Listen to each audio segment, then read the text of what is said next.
इमली के आज के एपिसोड में हम देखेंगे इमली जब त्रिपाठी के घर पे जाती है, वहाँ पे वो निशांत से मिलने के लिए कहती है। तब वो निशांत से मिलने के लिए रूम में चली जाती है। तब निशांत उनसे पूछता है कि बोलो क्या बात है, कोई बात है जो आप हमसे शेयर करने वाले हो। तो इमली रोते हुए कहती है कि आप जब अपनी कोई बात मुझसे शेयर नहीं करते तो मैं क्यों कहूँ।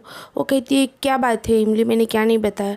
तब वो कहती है वो दवाई आप क्यों लेते हो, वो मुझे पता चला, जब हमको पता चला लुकेमिया यानी ब्लड कैंसर होता है। ये कहकर वो दोनों काफ़ी इमोशनल होते हैं। उसी बीच में आदित्य के पापा वहाँ पे आते हैं। वो उनकी बातें सारे सुनते हैं और निशान से गले लगते हैं और बोलते तुम इतने दिन से ये दर्द सह रहा था, हम लोगों को तूने बताया नहीं। और उसी बीच में वो इमली से भी माफ़ी मांगते हैं, कहते हैं कि मैंने तुम्हारे साथ काफ़ी बुरा बर्ताव किया, इसके लिए वो माफ़ी मांगते हैं।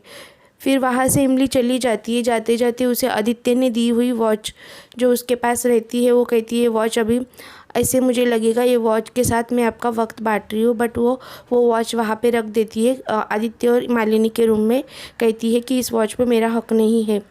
फिर जाते जाते वो जब हॉल में पहुँचती है, वहाँ पे अपर्णा, राधा और फैमिली के काफ़ी सारे मेंबर्स वहाँ पे प्लानिंग कर रहे होते हैं कि कैसे आदित्य और मालिनी के बीच में सब ठीक करें। उन दोनों ने अभी हनीमून के लिए तो मना कर दिया है। फिर वो लोग डिसाइड करते हैं कि उनको एक डेट पे भेजेंगे। फिर राधा और अपर्णा इमली की तरफ देखकर बोलते हैं कि हम ऐसा प्लान करेंगे कि कोई तीसरा उनके बीच में ना आए। फिर वहाँ से इमली भी चली जाती है। इमली घर पे जाने के बाद मालिनी की माँ उसे पकड़ लेती है और उसे मारती है। बोलती है कि तूने ऐसा क्या कहा आदित्य से कि उसने हनीमून का प्लान कैंसिल किया, और वो उसे मारकर नीचे ढकेल देती है। और इसी बीच में वो उसको काफ़ी उसके हाथ भी मरोड़ती है। दादी माँ बीच बचाव करती है, बट अनुजी किसी की नहीं सुनती है। फिर इसी बीच में अनुजी फिर से इमली की माँ के बारे में बुरा भला कहती है कि तेरी माँ ऐसी ही होगी। तो उसी बीच में इमली को गुस्सा आता है और उसका जो उसने मारने के लिए हाथ उठाया था, इमली उसका हाथ पकड़ती है और कहती है कि मेरी माँ का नाम बीच में मत लो, वरना मैं भूल जाऊँगी कि आप मालिनी की माँ हैं। और वो फिर वो गुस्से में वो ये सब बोल जाती है कि मैं इस घर की नौकरानी इसलिए बनी हूँ क्योंकि तुम्हारी बेटी उस घर की बहुरानी बन पाए। मैंने अपना हक मांगा नहीं है, इसके लिए उसको अपना हक मिल रहा है। ये सब वो कहती है। फिर अनु कहती है तू क्या बकवास कर रही है, क्या बोली। वो बोलती है ये बात मुझे फिर से दोहराने के लिए मत कहो। ये कहकर वो वहाँ से जाती हुई रहती है। तो उतने में अनुजी पीछे से आके उसे ट्यूबलाइट उसके सर पे मारती है। इमली के सर से काफ़ी खून बह रहा होता है। उतने में दादी जी आती है और अनु को कहती है कि तुझे भगवान कभी माफ़ नहीं करेगा, ये तूने बहुत गलत किया। फिर दादी जी इमली को कहती है चल मैं तुझे हॉस्पिटल लेके जाती हूँ। इमली कहती है नहीं, ये घाव में भरने नहीं दूँगी।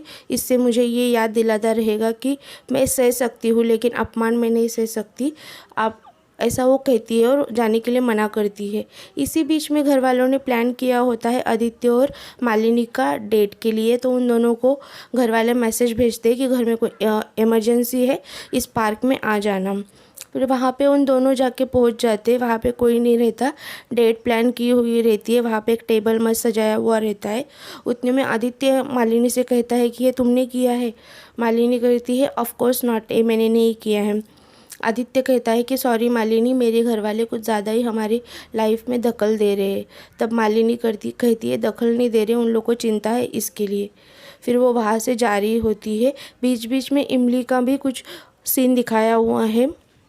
इमली काफ़ी इमोशनल होती हुई दिखाई गई है कि किस तरह से बाबू साहब ने उसे वादे किए, कस्में दी, और वो अभी एक डेट पे गए और मालिनी को भी वो वही सारे वादे कह रहे, ऐसे उसे लगता है। फिर वो अपने बाबा के लिए भी वही सोचती है कि कैसे किसी ने मेरी माँ को धोखा दिया और उसे छोड़कर चला गया। मेरी माँ का प्यार, उसकी इतना उम्र भर का इंतज़ार, ये वो सोचती है और शायद मेरे हिस्से में भी यही है करके वो रोने लगती है। फिर दिखाया गया है जब मालिनी को और आदित्य को पता चलता है कि घर वालों ने ही प्लान किया है, तो वहाँ से जा रही होती है। आदित्य उन्हें रोकते हैं। आदित्य ने ठान ली है कि वो मालिनी को अब सच बताएंगे इमली को, और वो अपने से दूर नहीं करेंगे। उतने में वो कहते हैं मुझे आपसे कुछ कहना है। मालिनी कहती है हाँ बताइए, मुझे आपका सच सुनना है। तो यहीं पर एपिसोड ख़त्म हो जाता है। तो कल के एपिसोड में, आने वाले एपिसोड में हम देखेंगे कि आदित्य को मालिनी क्वेश्चन करेंगी कि हो सकता है इमली से भी पहले आपके काफ़ी सारे अफेयर्स रहे होंगे, शादी के बाद आपने काफ़ी सारे अफेयर्स किए होंगे, आपको शर्म नहीं आई इतने सारे अफेयर्स करते हुए, ऐसा वैसा मालिनी कहेगी। तब आदित्य उनसे कहेंगे कि आप मेरी पत्नी नहीं हो, पहली इमली मेरी पत्नी है। तो काफ़ी सारा ड्रामा हम आने वाले एपिसोड में देखेंगे। इसी तरह आने वाले अपडेट्स में आप लोगों के साथ शेयर करूँगी। अगर आपको ये वीडियो अच्छा लगता है तो इसको आप लाइक शेयर सब्सक्राइब करना।